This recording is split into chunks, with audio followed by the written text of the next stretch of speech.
എല്ലാവർക്കും സുഖമാണെന്ന് വിശ്വസിക്കുന്നു.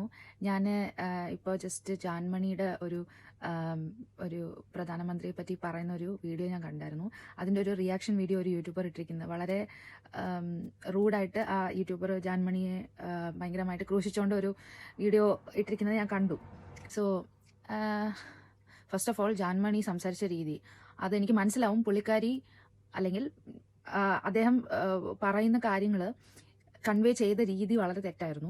മേ ബി പ്രധാനമന്ത്രിയോടുള്ള ഒരു എതിർപ്പായിരിക്കും, അല്ലെങ്കിൽ ആ സ്ഥാനത്ത് ഇരിക്കുന്നതിനോടുള്ള ഒരു അമർഷമാണ് ഈ ഒരു രീതിയിൽ പ്രകടിപ്പിച്ചത്. പക്ഷെ അത് തീർത്തും തെറ്റായിപ്പോയി എന്നുള്ളതാണ് എനിക്ക് മനസ്സിലായത്. യൂട്യൂബ് എന്നുള്ള പ്ലാറ്റ്ഫോം നമ്മൾ തുറന്നു കഴിഞ്ഞാൽ എല്ലാവരും everybody is on criticising and tarnishing each other's image. നമുക്ക് അഭിപ്രായ വ്യത്യാസം ഉണ്ടെങ്കിൽ നമ്മൾ എന്തിനാണ് ഒരാളുടെ സ്വഭാവം, ക്യാരക്ടർ അല്ലെങ്കിൽ അവരുടെ ട്രേറ്റ്സ്, അവരുടെ പേഴ്സണാലിറ്റി ഒക്കെ അധിക്ഷേപിച്ചുകൊണ്ട് എന്തിനാണ് വീഡിയോസ് ഇടുന്നത്? നമുക്ക് അഭിപ്രായ വ്യത്യാസം ഉണ്ടെങ്കിൽ അഭിപ്രായ വ്യത്യാസം രേഖപ്പെടുത്തുക അല്ലെങ്കിൽ വിയോജിപ്പ് പ്രകടിപ്പിക്കുക എന്നതിനപ്പുറത്തേക്ക് why are you doing so much that you ruin your own reputation? അതെനിക്ക് മനസ്സിലാവുന്നില്ല. അതിന് വലിയ വിദ്യാഭ്യാസത്തിൻ്റെ ഒന്നും ആവശ്യമില്ല. നമ്മൾ പണ്ടത്തെ ഇന്റർവ്യൂസും പണ്ടൊക്കെ ആൾക്കാർ സംസാരിക്കുന്നത് കേട്ടിട്ടുണ്ടോ?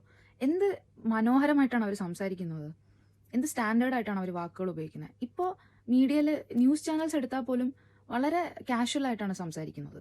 എന്തിനാണ് അങ്ങനെ പദപ്രയോഗങ്ങൾ ഉപയോഗിക്കുന്നത് എന്ന് എനിക്ക് മനസ്സിലായിട്ടില്ല കേട്ടോ. നമ്മൾ വളരെ ഇന്റിമേറ്റ് ആയിട്ടുള്ള സെറ്റിങ്ങിൽ പോലും ഉപയോഗിക്കാൻ ആഗ്രഹിക്കാത്ത തരത്തിലുള്ള വാക്കുകളാണ് ഇപ്പോൾ സിനിമയിലും മീഡിയയിലും ഒക്കെ വരുന്ന ആൾക്കാർ പോലും ഉപയോഗിക്കുന്ന ഭാഷ പ്രയോഗം. എനിക്ക് മനസ്സിലാവുന്ന എൻ്റെ ഒരു ഇത് വെച്ചിട്ട് കാഴ്ചപ്പാടിൽ ഞാൻ പറയുന്നത്, ഫോർമൽ സെറ്റിംഗ്സിൽ നമ്മൾ യൂസ് ചെയ്യേണ്ട തരത്തിലുള്ള ലാംഗ്വേജ് ഫോർമലായിട്ട് യൂസ് ചെയ്യാൻ പഠിക്കുക. Okay fine, Jaanmoni is not a TV presenter, but at least the YouTuber who's criticising her can also use കുറച്ച് മാന്യമായിട്ടുള്ള ലാംഗ്വേജ്, അല്ലേ?